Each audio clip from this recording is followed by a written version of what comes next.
So, ako'y naligaw. Napasuot po ako doon ng dilim, oh. Kasi naman ayaw ko maglakad ng sobrang layo-layo, kaya nag-shortcut ako. So, ang dilim po ng dinaanan ko, ayun, oh. Kung ako'y nadakot doon, ay siya. Patay tayo dyan. Yan. So, pupunta na tayo sa labasan. Ayoko pa umuwi. Guys, ayoko pa umuwi. Ito yung sinasabi ko sa inyo.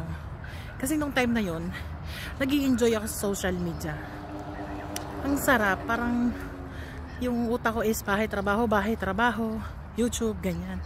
Kaya lang nai-stress na ako. So ngayon na-try naman ako na for a change. Ilabas muna ako. At ngayon nag-i-enjoy ako sa labas.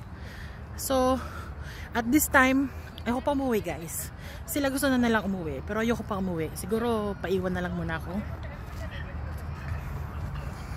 Bakit? Kaya ko naman umuwi mag-isa. O di ba? Ako'y ginising-gising nila at niyayayaya dito, tapos sila pala itong gusto nang umuwi. Napagod ako, guys, sa pag-aan. Sarap na ganitong buhay, no? Pa-video-video ka lang. Pero yun nga, video ko para sa akin lang. Kasi wala kang kausap. So, yung mga kasama ko yan sa bahay. Partner-partner naman sila. Paano naman ako? Nakikipartner. Nanghihiram ng kapartner. Tagapaghawak ng video.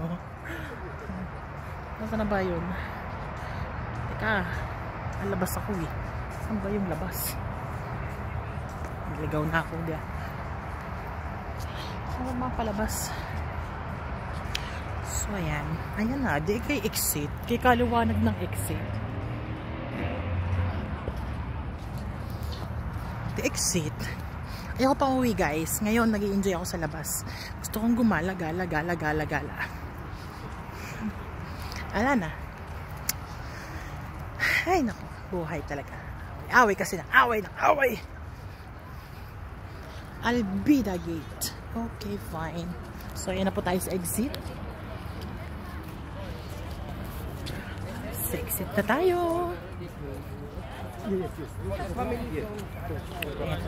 But if you come early, you can enter from here. You go there. Yan na, daming tao na. Ay, puto. Ayoko pa umuwi.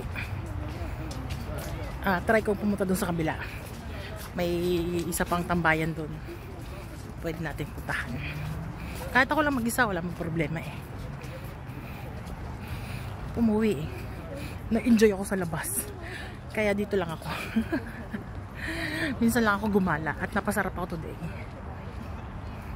Nakaka-relax. Nawawala yung stress ko.